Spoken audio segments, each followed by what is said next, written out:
Dumela, Sawubona, Sakpase, Namaste, Upshin, Dubra Ota, Assalamu Alaikum, Hotep, Buenas noches, Bonsoir. Welcome to another episode of the Lot Carry Wise Women in Service Digital Couch. My name is Youre All In, your host, and on behalf of the leadership of the Lot Carry Baptist Foreign Mission Convention, of which the Reverend Dr. Gina M. Stewart is our president. The Reverend Emmett L. Dunn is our executive secretary treasurer. Dr. Jesse T. Williams Jr. is our first vice president. Dr. James E. Victor is the second vice president. And of the women in service everywhere, we are led by the Reverend Dr. Angelita Clifton, who is our president, the Reverend Dr. Brenda McBarrow, who is our first vice president, and Sister Lynette Richardson is our second vice president. Welcome to episode 16 of the Wise Digital Couch. Tonight, I really hope you have your popcorn ready. If you are watching, I say get your popcorn ready. Make sure you have your tea, your mug, your popcorn, because we're going to have a very interesting conversation with our guest, who is going to be right there, and that is the Reverend Dr. Carol Lynn Patterson, who is not only an author, but an activist. And she is our friend. Welcome to the Wise Digital Couch, Reverend Dr. Carol Lynn Patterson. Thank you so much for having me, Doriel, and to everybody connected with Lot Carry and Wise. It's my pleasure and privilege to be back on the digital couch. Welcome, welcome, welcome. Yes. So the last time you were here actually was just a few months ago, and we had a riveting conversation on a very serious matter of some current events that had to do with sacred spaces and making sure that women in this particular situation were protected, not just from the people who could be onlookers or bystanders, but by the community that they live in as well. And so tonight we're taking a different turn, and you have put pen to paper and birthed a book that is not for the faint of heart, but will give a little bit of laughter, maybe shed a tear or so. And that's what we're going to be talking about today. So please let us know. Once I let people know, if they don't know who you are two very important things in addition to being an author. You are the associate pastor of Lincoln Gardens in Somerset, New Jersey, as well as the Chief Evangelism Officer, love to play, of CEO of Setting the Captives Free Ministries. And now the author. I am. So I'm honored and privileged to serve at First Baptist Church of Lincoln Gardens in Somerset, where Reverend Dante R. Quick, PhD, is the pastor. And I'm delighted to be here tonight to talk about Deceit, which is a novel that I worked on with a very dear friend, cousin, brother by another mother, Sean Sanders, who helped me give birth to it. It was important because when you deal with topics such as the things that Wise deals with, which is gender equality and abuse and domestic violence and all those heavy topics, sometimes you need somebody to help you with that. And Sean was the one who helped me birth this book. But it is a novel. It has fun in it. It has romance. It has intrigue. It has a Black woman succeeding and being resilient and strong. So I'm delighted to be here tonight to talk about how Brooke Rivers, lives, laughs, and loves. Thank you. And so I hope you all notice I got a new mug today, Live, Laugh, and Love. When I heard about what this book was going to be about, I said, let me find the most appropriate mug. So yes, we have mugs for all occasions. Excellent. And just before we begin, please, we are broadcasting here on a number of different platforms. We are on Facebook and YouTube. And if there is anybody who needs a lift about living, laughing, and loving, please drop their name into this broadcast, share it with as many people as possible, and also invite them to catch the replay and subscribe to this platform. So let's hear how you got to this work, what's brought this on, and then let's hear a couple of pages, if you will, and let's chat about it. What brought it on is my own testimony and my opportunity to speak to other women who are first ladies, former first ladies, women who loved men who weren't so lovable. And knowing that is not the standard that God has set for us, and we don't have to stay stuck. Hoping that someone who would read it would be set free, and that others who would read it would just have an opportunity to be aware of something that the church is so silent about, and we need to break that silence. So then definitely this is a critical conversation that more of us need to have, not just at the water cooler, not just standing out in the parking lot or on the cake line, okay, after service, but in spaces like these. Yes, yes.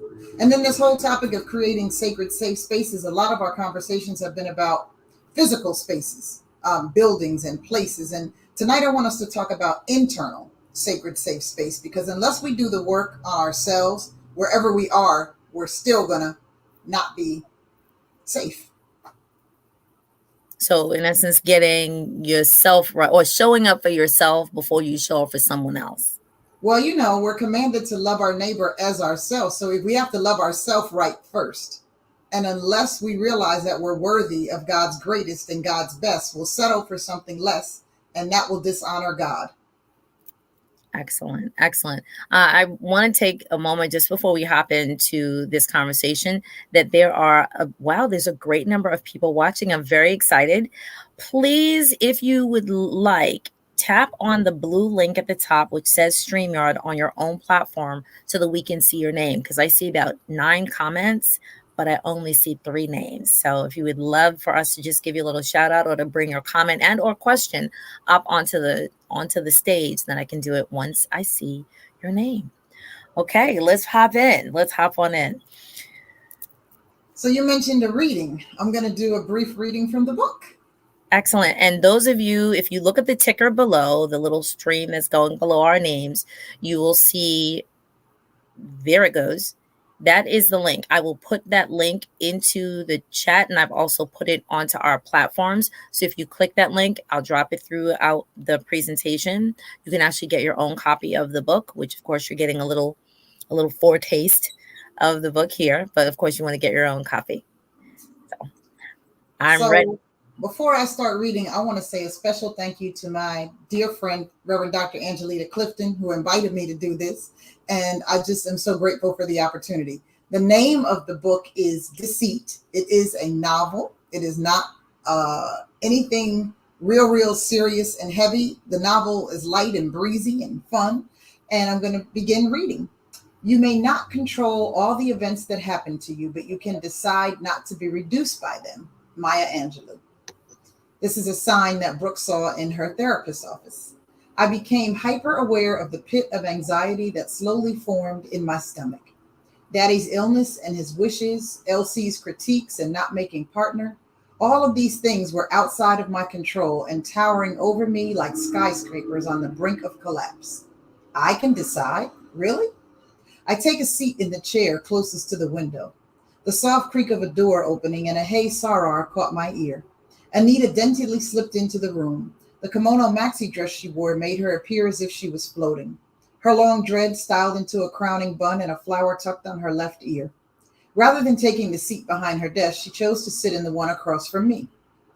I was a bit nervous opening up to her, given the only time I spoke to her was on the plane. Sensing my nervousness, she took the time to explain the options I had for the direction of these sessions. It was a relief. To be honest, I kind of expected the stereotypical venting session with me laying on the couch and Anita half listening. Instead, I was given the choice to talk about my feelings over a cup of tea. Anita filled my cup with hot water from her Keurig and brought me an assortment of teas to choose from. I grabbed a lemon zinger while Anita went back to the machine for coffee. The session lasted about an hour. It felt good to get rid of mostly everything that was weighing on my mind.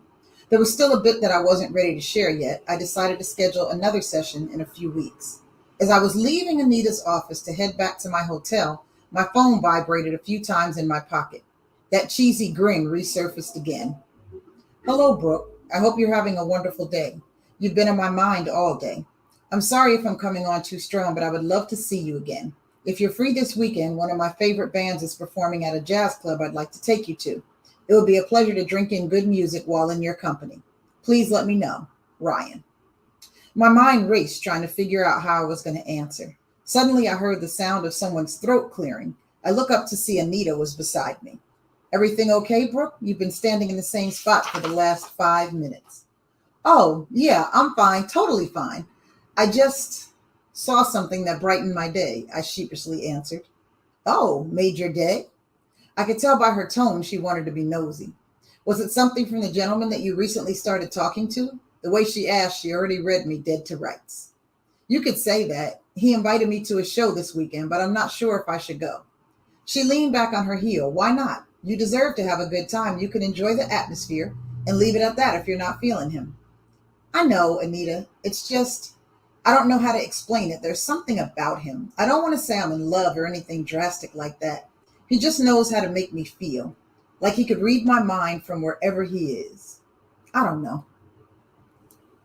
That's the reading. Brooke is getting to know Ryan. You're on mute. Sorry. I was so caught up. And I'm sitting here like, ooh, I actually had a sip of my juice. I was like, what happened? What did he do before? Come on, folks. Like let's let our hair down with this conversation, right? So thank you. So this is what I'm talking about. That's the comment I'm talking about. Well, now, okay. What's next? So we only get a little foretaste today, right? But let's get into the fact that, first of all, shout out to the fact that she sat on a couch. Exactly. Shout out to therapy, okay? Yes. Shout out to therapy. And she has a regular session. Woo. Because, yes, Jesus is our main line. We can tell him what we want. Yes. But, some of us need like another little person we can look at and say, can you talk back to me right now? Mm-hmm. Like, okay.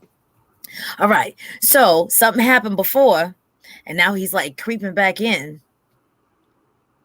Y'all, that's right. Hello. Say thank you. Wait, right here. Wait, look. These are the comments I'm waiting for. We worked for a year and a half. Let's get to some real tea. What y'all think happened? And then we're gonna get into some questions. If anybody's been in this situation before, and you have, whether or not you want to, if you want to like unname yourself or change your name in order to write your comments, it's okay. Because this is the couch today. So we have people who are in our lives, and then they kind of take a little side step, and then they come back into our lives, and then we get that little sheepish grin. And there's always that little person on our shoulder, like our therapist or our best friend, who's like, and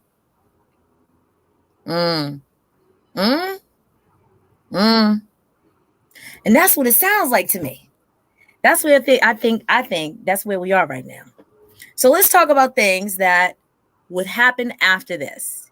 So if anybody's ever read one of those stories where there are like multiple endings, what kind of books are those? Who knows what kind of books those are? There's a name for it, where there are multiple endings and you get to choose your own ending. The teacher in you is coming out tonight. Look, I'm on vacation, but my mind is always gone.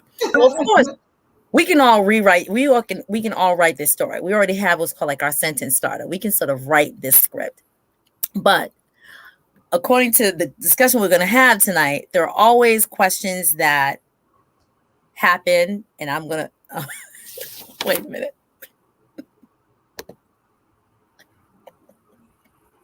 Yes, Jesus at therapy. Somebody already got the book. Okay, Sister Sonia, listen, don't give it away, but drop in a hint. Sister Sonia is my soror. Yay. So there are things that we're gonna bring this to the church now, right? We're gonna bring it to the church.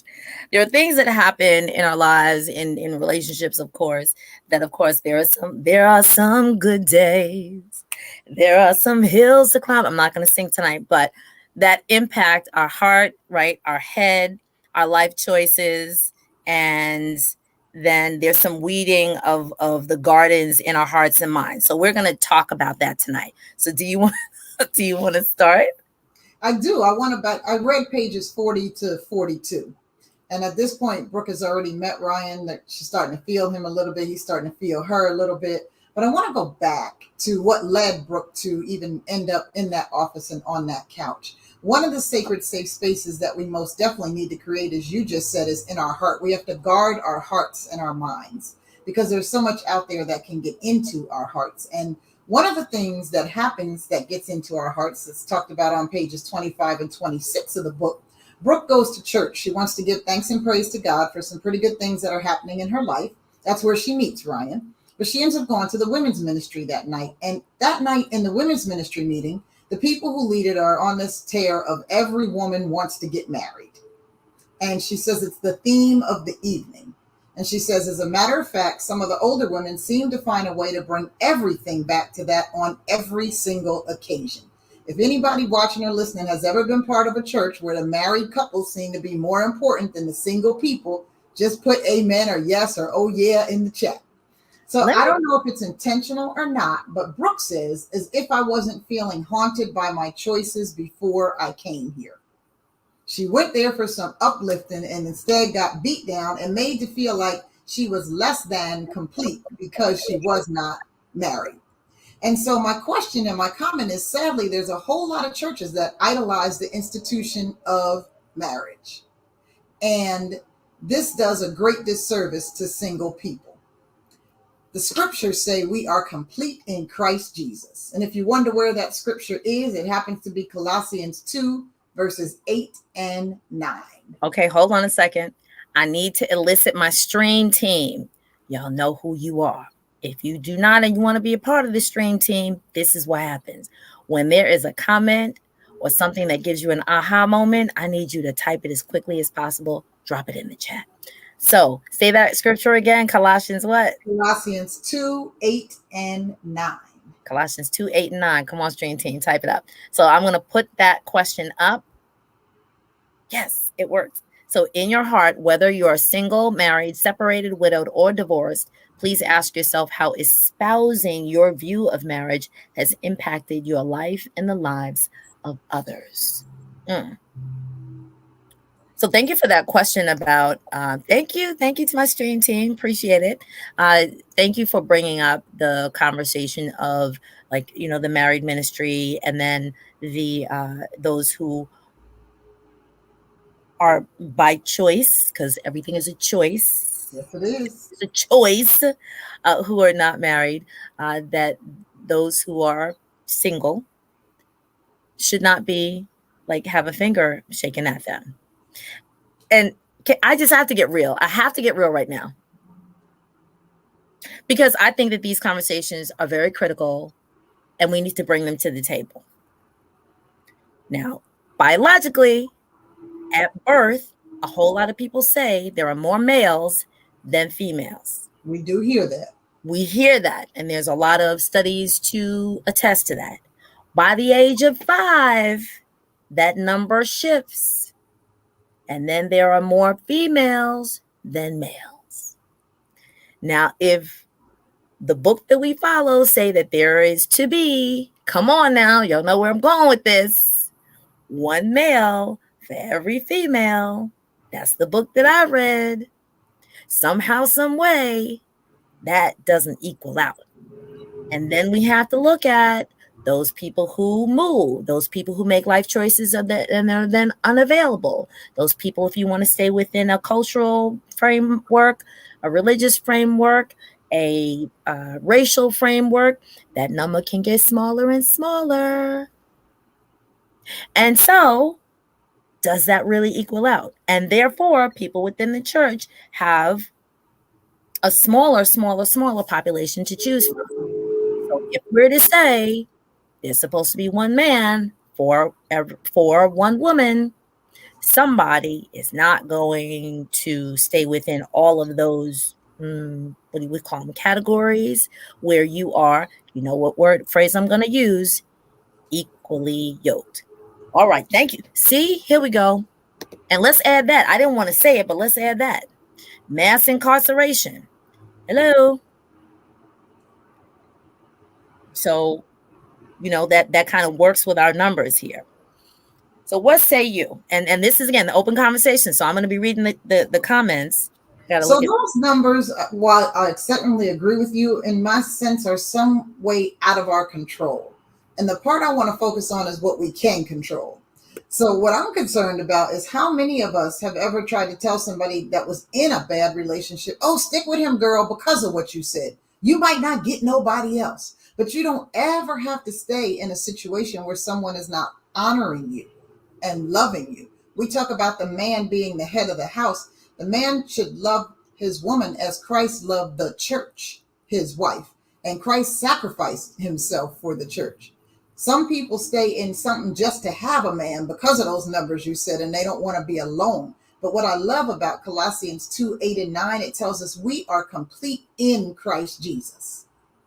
In my singleness, if I want to go out, I get dressed up, I take myself on a date. I will go proudly ask for a table for one. And who knows who I might meet while I'm out at my table for one. One never knows. But we got to keep on living and not wait for what we can't control. And if we're in a situation that we know is not healthy and fulfilling, we shouldn't let anybody outside of that situation dictate what we do. Can someone please drop in the comments if you've ever done that, if you've ever done a table for one? And if you have not, drop in a 0, like I've never done it. If you've done a table for one, taking your own self out on a date, then type in table for one. It could be seat for one, movie for one, whatever, but table for one. I'd love to see the comments on this. All right, where else are we going with this? And any questions, please drop them in and I will pull them up and read them. You have, okay, Facebook user, I don't see who you are, but thank you. I have 2 table for ones on this platform. Yay. All right, excellent, excellent. Maybe y'all did it on purpose. That's fine. Oh, I see. Okay, I actually see your names now. Hey, Sister Pam, Sister Belle.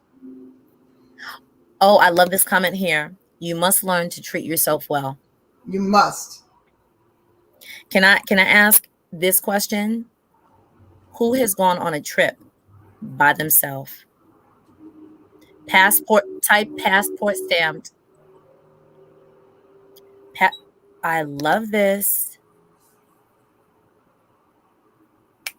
I love it. Somebody with a spouse doing a table for one. We have to love ourselves, and quiet as is kept, whatever state we're in. Some single people think if they were married, they wouldn't be lonely. There are lonely married people. I need a sip on that one. Hold on a second. And I'm not saying anything bad about marriage, just facts. Just be grateful whatever state you're in. Guard your heart. Don't let the world tell you what you should be doing and what you shouldn't be doing. Our time is limited tonight, so if you don't mind, I want to roll on to the next sacred space. Okay, here we go. This may be longer than an hour. I'm just telling y'all, but we'll try to speed it up. Sister, I know Dr. Angelita's going to be like, child, time is just keep not an issue. In our heads, because we got to guard our hearts. So Brooke's heart was pierced because her father made a request of her. Then the church was pouring onto her, and it made her open to something that she might not have otherwise been open to. Can't tell it all because I want you to get the book and I want you to read it. But in your head, Brooke starts second guessing herself. She was very career oriented and comfortable with it. But with the church pouring on, with life pouring on, she started to wonder, did I make the right choices? And on page 30 in the book, it says, the only slightly awkward moment, this is when Brooke was on her first date with Ryan, was when the bill came and he put down a coupon or a gift card or something under his debit card. It felt like he was trying to hide it. That's her gut. Her intuition is talking to her. That's the part that made it awkward. I don't mind a man who's responsible with money and wants to save on a meal. Financial responsibility is actually attractive. But the fact that he seemed to be trying to hide it made me a little uneasy. Now, here's where she second guesses. But I do have a habit of overanalyzing little things. I've let them cause unnecessary issues in dating in the past. So all is good and I won't trip this time. Now, her gut told her something, but she second guessed. And there was a special on NBC News one time that said second guessing oneself is a form of insecurity, anxiety, and lack of self-confidence about whether you've made the right decision or not. And when we meet Brooke, she's confident about her life choices. She has learned of her father's illness. He wants a grandchild. And rather than process her emotions, she threw herself into work. And then it's her unprocessed grief. We didn't get to the therapist's office yet. This is page 30. She was in a therapist's office on page 40. And it's her unprocessed grief that has her second guessing herself and wondering what she should do next. And my question to the folks who are with us tonight is, have there been times in your life when you second guessed yourself? Let me add on to that. Not just that you second guessed yourself, but that you did just like she did and said, nah, let me keep going. Mm-hmm. And we know how that turned out. Have mercy. Oh, Lord. Oh, sorry, I need to take another sip. And so the question I ask when I ask about if you second guessed yourself, when did you do it? Why did you do it? And what can you do to avoid doing it in the future? If it comes from, according to NBC News, anxiety.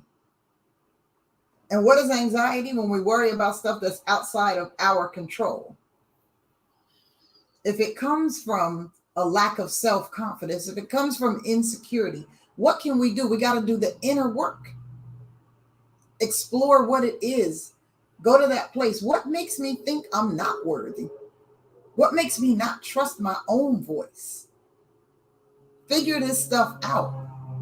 Well, let me backtrack on that. So is the second guessing, and maybe it's just clarity on the statement in the book, is it second guessing her position in that relationship or at that moment, or the fact that she saw that he slid something underneath the car? It's her second guess. That was a problem for her, but she says, but wait, I usually trip, so I'm not. But it was a problem.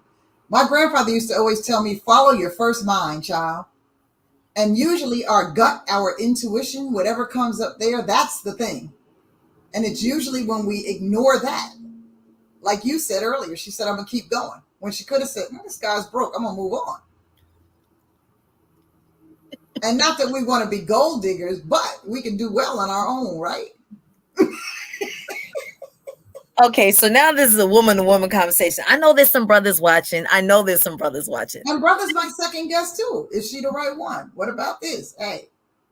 Right. And so when you brought up earlier of how, let's say, the elders in the church, or let's just say the elders in your community, whatever that community is, may say, give him a chance, or give her a chance. Mm-hmm.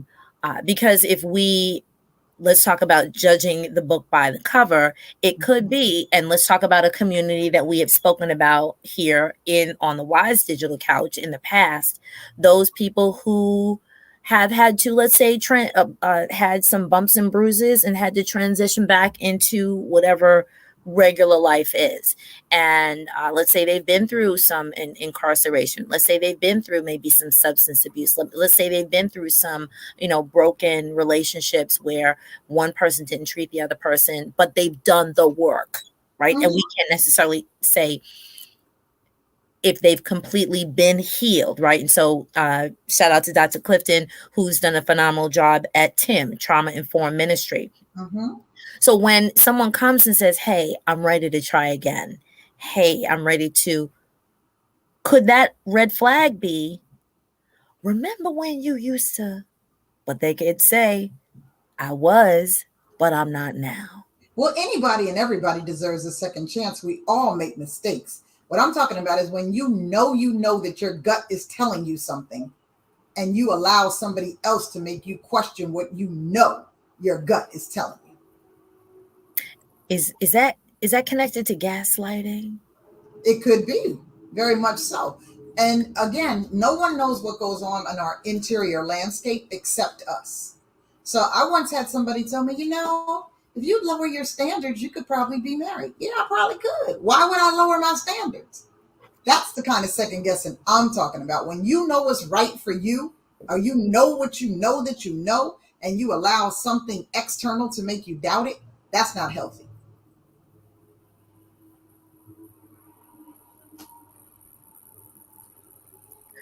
Gospel gaslighters. And let me just, even though I don't see the Facebook user's name, we say this all the time. When you know that you know that you know.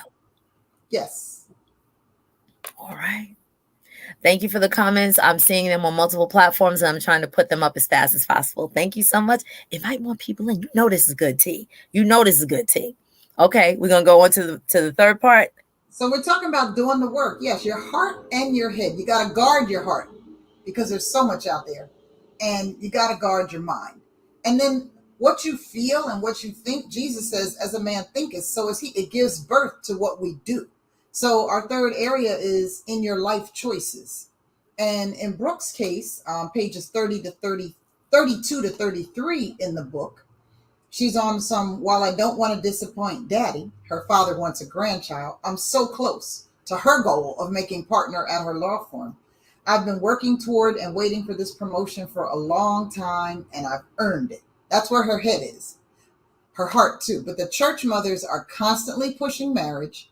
Brooke is already second guessing. Did I put too much in my career? Why didn't I get in a relationship? She starts entertaining the idea of a relationship with Ryan that otherwise she probably would have ignored if it weren't for the external pressures. And we're talking about the internal work of making our bodies, we already know we're a temple for the spirit, a sacred safe space where we honor our own desires and dreams. So the question I have for us is, when have you allowed the expectations of others to alter the course of your life?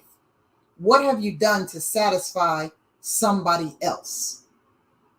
And where did it get you? Because sometimes we go out of our way to satisfy people who are moving on down the road with something else, and we're still stuck in the choice we made to satisfy them. You're on mute, my love.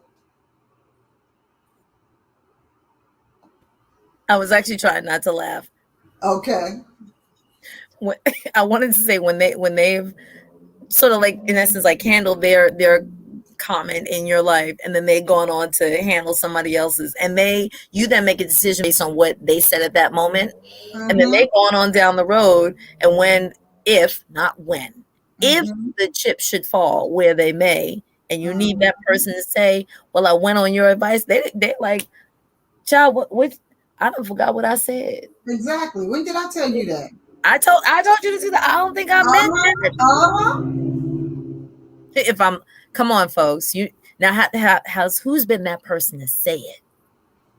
Have you been that person to speak something into someone else's life or about the decision that they asked you that you know your grandmother be like, child, like drink water and mind your business? I love that. Drink water. mind your business. Just listen. Be a good friend. Just listen, and then just say you make the best decision. If it's now like on this like red flag paradigm here, follow the red flags. Follow your gut. Your gut will never tell you wrong. Or have you been the person to ask, "What do you think? What do you think?"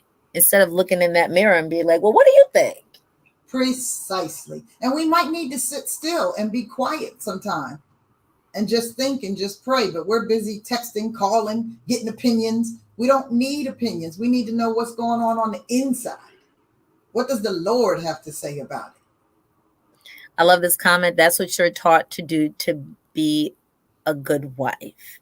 Submission, they call it.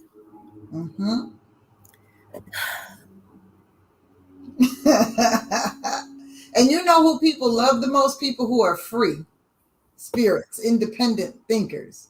Dare to be yourself. What happens so much sometimes, and we do it more than men, I think. I'd love to be corrected successfully.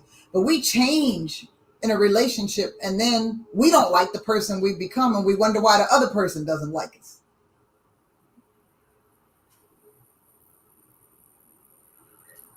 I'm trying not to laugh. No. You can laugh. You can laugh. You can love. You can live. Wait, is she calling out my mug, y'all? She calling out my mug. But really, to my own self be true. Right. So we are each a unique, divine original, and we try to become what we think somebody else wants us to be. So how many of us, and I want you to actually think, now, whether or not you've been in a relationship as committed as marriage, but you've been in a long-term relationship, whatever the dynamic that you want to call it, and you picked up a hobby. You picked up a hobby. You picked up something that has become a passion since the time that you met your partner. And now this hobby is like you're all in. And you spend more time, you spend more effort. You're always talking about that thing to your partner. And your partner is kind of like, you weren't like this when I met you. Who's done that? Like, who's done that? It could be like getting a pet.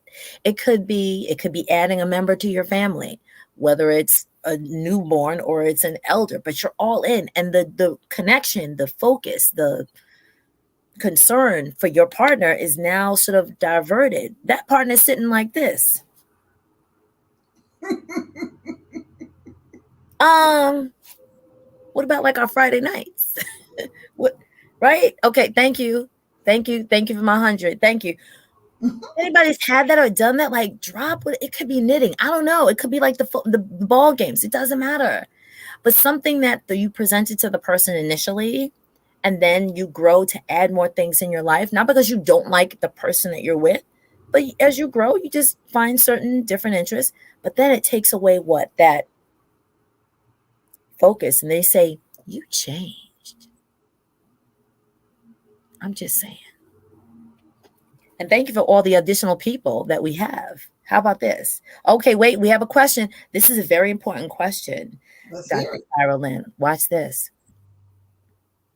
Is it on Audible? It's not on Audible yet, but we're working on it. Okay. And I do want to read it. Yes, it would be awesome in my own voice. I agree with you, Lynette Richardson. Please pray with me about that. I had a meeting with the guy at Audible. He said we needed to reschedule, and I'm still trying to reschedule. Excellent. Yes, we wanted to be on Audible. So we got to guard our hearts. We got to guard our minds. We got to make our life choices based on our lives and not other people's expectations for our lives. Thank you for the prayers, Dr. Clifton. And then what comes next is this fourth one, actually. Weeding the gardens in our hearts and in our minds, because stuff pops up. Life happens. Negative thoughts do. You mentioned on your shoulder before. You could be in a good thing and negative thoughts could come on you. Hold up, slow down. He gonna disappoint you like the last one. Maybe not. All that kind of stuff. In psychological terms, rumination is a form of preservative cognition that focuses on negative content, rehearsing the pain, rehearsing the past. It gets us into a position of distress. You could meet someone who's nothing like whatever you dealt with in the past, and it could be going great. And that fear, that voice, that remember, God has not given us a spirit of fear, but I'm not here to preach. I want to go on with this thing. Rumination is when we don't weed the gardens in our hearts and in our minds. Don't let the past disappointments rob you of the present joy and the future happiness. Don't dwell in the valley of despair. Rumination happens to all of us. What happens in the book with Brooke, I just want to read a little bit of it. It's on pages 37 and 38. And this is what gets her to actually go see Anita. She's at work and she meets with her boss and finds out that she is not going to get this promotion to partner that she thought she was going to get. And she says, wait, what do you mean you're delaying my review for partner? I looked into LC's face. His expression was gentle and seasoned with years of experience. I know this comes as a shock, Brooke. However, there's a bit more I need to see from you. Sir, what do you mean you need to see from me? I do practically everything. That's the problem. I haven't seen you delegate or take the team approach often. I have no qualms with your work ethic, Brooke. However, I am concerned that you're heading on a road to burnout. No one can do it all by themselves. If you're going to become partner, Brooke, I need you to be at your absolute best, and I need you mentoring others. The decision will be postponed until I'm convinced you can carry the load for the long term, and then we'll move forward. Brooke is home later, and it says, then the feeling of deflation crept over me as I stared at my bedroom ceiling, replaying the scene over and over. This is rumination, replaying the scene over and over. I wanted to throw up. Everything in me wanted to scream. Smiling faces, sometimes they don't tell the truth. Smiling faces tell lies, and I got proof. The temptations crooned from my Bose speakers. I didn't believe in jinxes, but it really felt like Mike vexed my spirit with that demonic slurping sound. First daddy, now this, what's next? Here's the best part. I wanted to call someone, yet I didn't want to call any of the numbers saved in my phone. I didn't want to deal with negative Nancy's telling me I worked too hard or be placated with advice that I wasn't asking for. Maybe I should call Anita. And that's when she decides to talk to a therapist. So the question I have for us is, when you know that you're ruminating, trauma does trigger. When you know you're rehearsing something over and over again, there are at least two faith-filled responses that we can do to get past the debilitating effects of rumination. We can pray and ask God for clarity. James 1:5, one of my favorite scriptures, promises us that if we ever lack wisdom, God will give it to us freely. And this is where we get Jesus and a therapist. Brooke knew she needed to talk to somebody. She knew who she didn't need to talk to, and she was led to call the therapist. She wasn't any less Christian. She didn't have any less faith in God. She knew she needed a professional to help her process this pain. I'm just trying to find the Jesus and the therapist. There we go. Yes, yes. So we can ask God for wisdom, and God can guide us maybe to a person, maybe to pray, maybe to call a therapist, or maybe to sit still for a minute. We don't always have to act immediately. And I'm still, pray with me on that one, y'all, because I'm a little impetuous sometimes. I get the idea I got to do something about it, and I'm not in control of everything. And then the second thing we can do to avoid rumination and feeling like we have to take control of things is trust God's timing.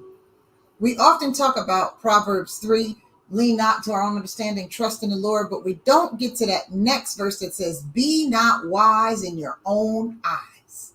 We can see stuff and we can decide what we're going to do, but God's vision for our lives is so much greater and so much bigger and so much broader than what we can imagine in our finite imaginations. We stunt ourselves when we take action and we try to take control.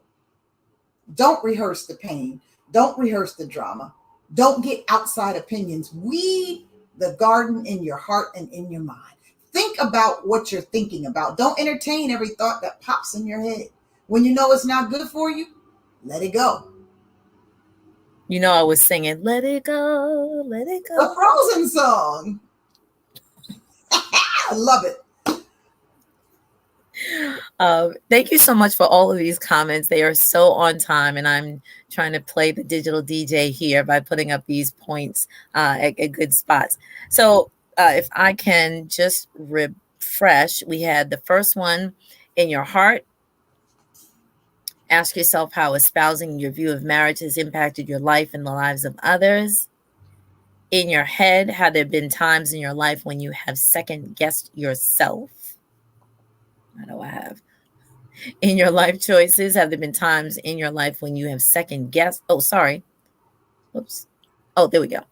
When you've allowed the expectations of others to alter the course of your life, what were the results? In the end, as long as we learn the lessons from them, that's the most important thing. And the last is weeding the gardens in our hearts and minds. What, if anything, have you been ruminating about? I love that the last statement that you made, which is be not wise in your own eyes. Somebody just needs to like retype that. Just like everybody drop that in. Is the thing that you're going to take away. Be not wise in your own eyes. All right, we have some heavy hitters coming in. Thank you so much for joining us. If you have just joined us, you will definitely need to get the replay number 1. Number 2, get the book. Get the book Deceit. Again, it comes from probably a little bit of like ideas from firsthand experience and listening to other people in the same position about making choices under the guise of societal expectations within, from our perspective, like the Black church, and what relationships should be like, that marriage should be the goal in terms of your identity to make yourself whole. But no, you're not whole if You stay single. That I'm trying to say it like that. You are whole in God's eyes. You are also whole if you are with, a partner. And letting the thoughts of others not necessarily be your own thoughts. What are the thoughts that God has put into your heart and in your mind for you to be who He wants you to be, not necessarily what a community thinks that you should be with someone else. Did I kind of summarize that nicely? You really did, and I am fascinated. I'm looking at some of these things in the chat as you're summarizing, and I see we had somebody say that they were just getting out of a 20-year marriage because she thought she had to be submissive. And, I know we're not here to do a deep theological study, but I just think it's so unfortunate that we have misconstrued what it means to be submissive. I heard a sermon some years ago that it's like being the neck to the head, and that the head can't turn without the neck. We're to be a support of each other in a marriage. The wife is supposed to be submissive. The husband is supposed to be sacrificial. So how can we submit to somebody who's not sacrificing? You know what I got to do on that, right? And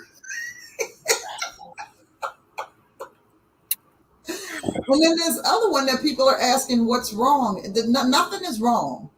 It ain't time. It might not. See, I think we drank the Kool-Aid on this one, and particularly the church. Jesus wasn't married. What was wrong with Jesus? And this is apple and beet and celery juice tonight. Okay. Dr. Clifton's pastor told me one time, he was joking, but it's true. The two people who people want to go to for marriage advice are Paul and Jesus, and neither one of them was married. Ooh. Wait, I love this one. Look. He knew better. So my thing is, if you don't take anything else away tonight, forget about single, married, separated, or divorced. Just remember, love yourself. Do the internal work. Make your body truly a temple for the Holy Spirit. Trust your heart, trust your mind, trust your voice. And if you know it's off, please talk to a professional. Some of us need a psychologist. Some of us need somebody to talk to. Some of us need a psychiatrist, somebody to talk to who has a prescription pad. And there's nothing wrong with needing a prescription. Take your medicine as prescribed. God made doctors. God made psychiatrists. Prayer, I believe in it. It is powerful, yes, but it does not solve everything. Pray and go to the doctor.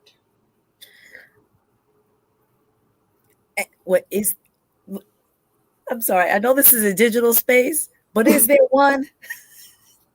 Let the doors of this, let the pillows be adjusted.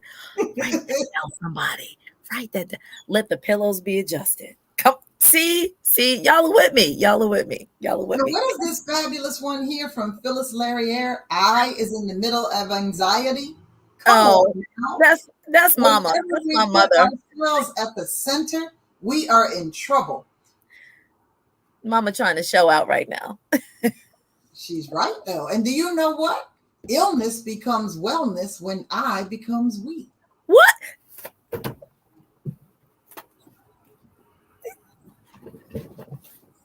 Somebody type that in the chat. We got to save that one.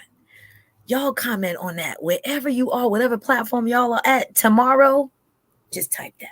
And that we doesn't mean if you don't have a spouse. That we is get your crew. We pressed our crew at First Baptist Church, Lincoln Gardens. Your crew is your people that you know are there for you. Your ride or dies. Your day ones. They could be friends. They could be same gender. They could be different gender. They could be different gender and not be a romantic relationship. Get your crew. People who love you and you know you love, and ride hard for each other with no shame. I have a call to action. I know I want you people, we need to get this book. If you have that rider, let's say ride and live. Let's get my in. Okay. Thank you for typing this in. if you have that ride till the wheels fall off, I like that better. Send them a text or call them before the day is over and just say, just say, illness becomes wellness when it's we. Illness becomes wellness when I becomes we. I love it. Get your crew. Oh, I love it. Get your crew and hashtag I press my crew. Okay, Sister Sonia, with the I press my crew. That's gonna have to be my That's new hashtag from our church. Okay, thank you. We're gonna have to borrow that one. Everybody just retype that hashtag. Hashtag I press my crew. I love it. I love it. Moving forward, I'm making this declaration. I know I'm the host, but I'm calling this shot at the at the ends of every broadcast. We're gonna have to like really type in some takeaways, repost those takeaways, because if we just keep this great word here, this great information here, then it stays here. It becomes insular. What are we supposed to do? In the church walls, we come in to what is it? Come in, enter to pray, and depart to what? Serve. How are we going to serve if we don't share? And how are we going to serve any good if we don't do the internal work? Got to do the work. That's right. Don't share stuff that don't apply, that don't apply to you. Share stuff that like ticks your heart. And if it ticks your heart, it ticks your heart because it's ticking the heart of other people. You actually have to be the vessel to share it, because some people will look at you and be like, well, are you practicing what you preaching to me?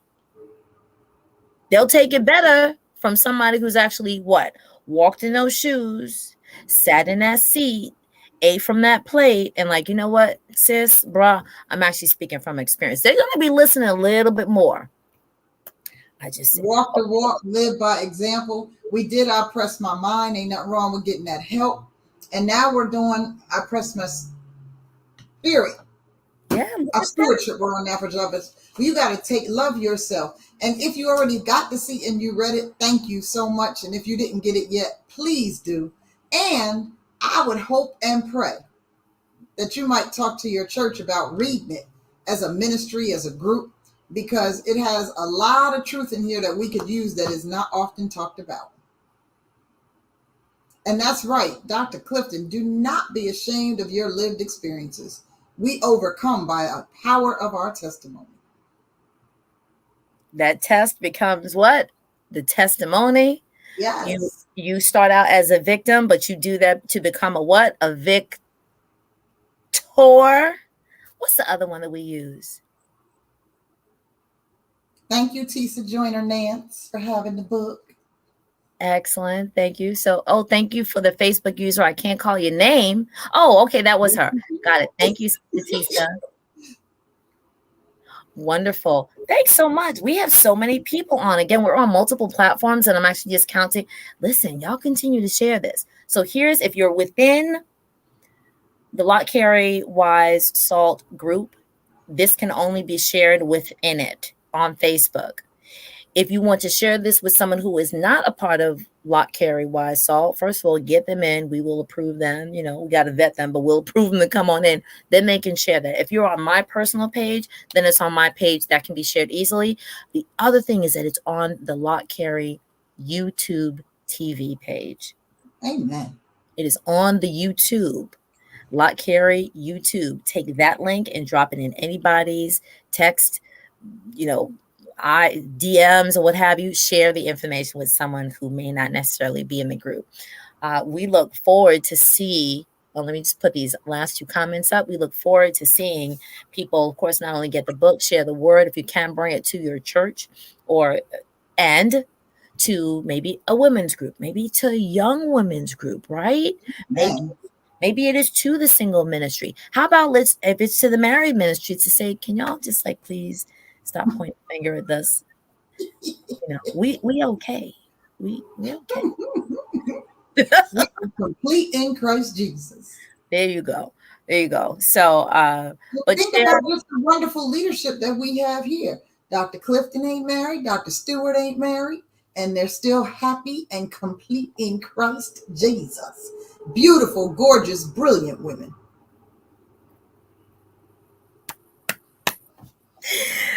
Amen to that. Amen to that. So, Dr. Clifton, do I have permission to sign off? Because usually by this time she's like tapping the screen, like, okay, what are we gonna talk about next? Like, y'all can keep going, but if all hearts and minds are clear, I am so blessed and honored once again to be the host of this show, to be chatting with you, Dr. Carolyn.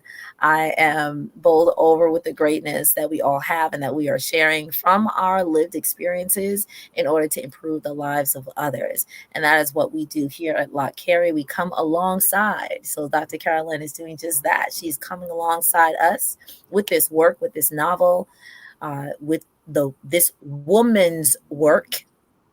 If y'all catch, I'm trying to do a little play on a song, right? This woman's work, and sharing the work for us to feed off of, to grow from, and to live our life better than we did it yesterday by looking at our past experiences, doing the heart, the head, the mind work, and getting better, whether it's just with Jesus and yourself or Jesus, yourself, and a professional counselor. Okay. I want to thank Sister Sonia for pointing out there's lots of great themes for discussion. Dr. Clifton said we could keep going, but we only need to keep going if anybody in the chat has a specific question or comment that they want to share, and we would love to entertain it.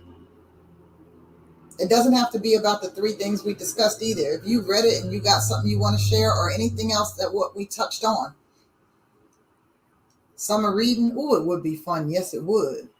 That would be great. This is excellent.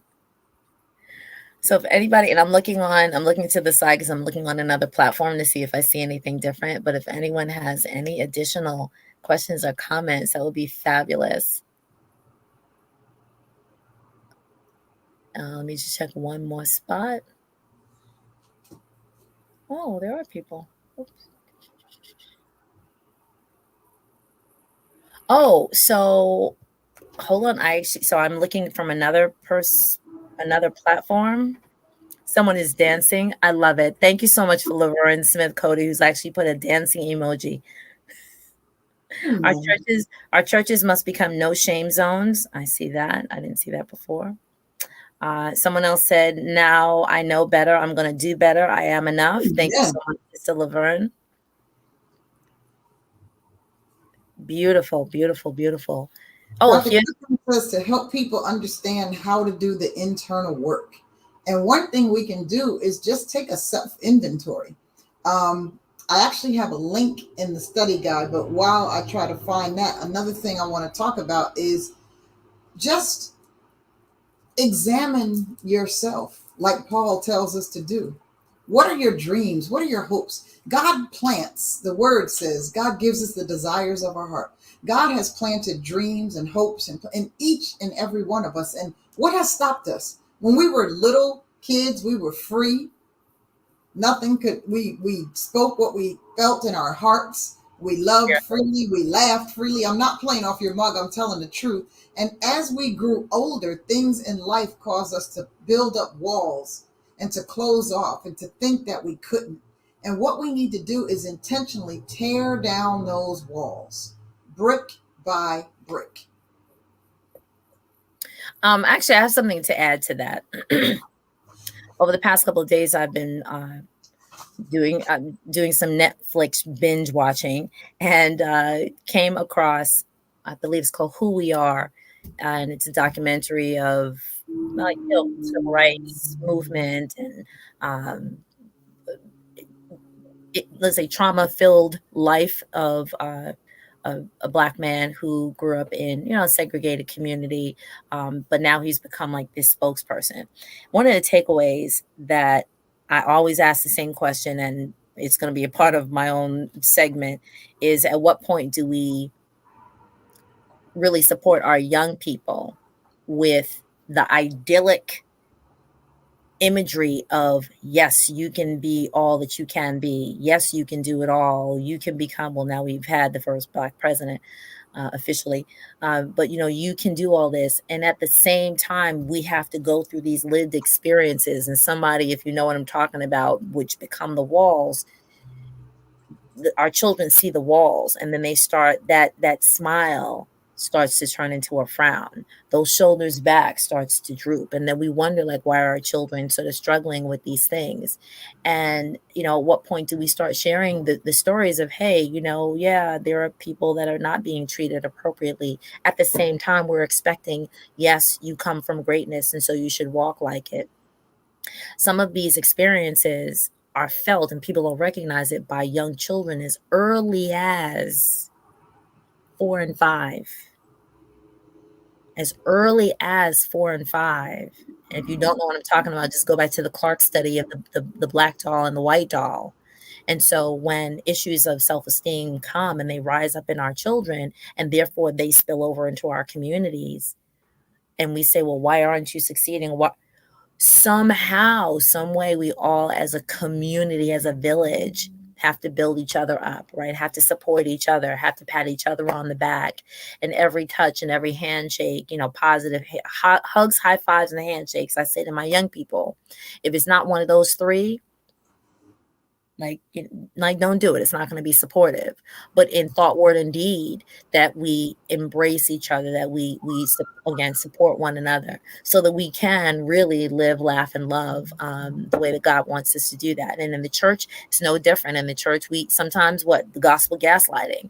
We're supposed to be in a community of excellent. We're supposed to be in a community that we're supporting one another, and sometimes we wind up tearing each other down. But yes, if we do that work internally, we sit by ourselves, we go to someone who is a professional, who we trust, and who we know cares about our best interests, and ask them, hey, can you support me? And so here's the question here. Yes, how can we contact you, Dr. Patterson, for readings or workshops or Bible study based on the book? I would be happy to share that, but I want to go back to that. I was sharing the resource.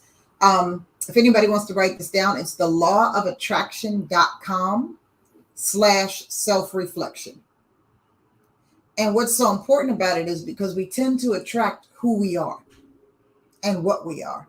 I was talking to a young lady the other day, and she was saying how, as a result of she used to just bounce from one relationship to another.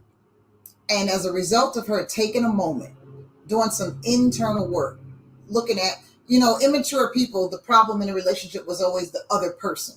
They did this and they did that. But when she took some time and examined herself, she's attracting better quality people now because she's a better quality person.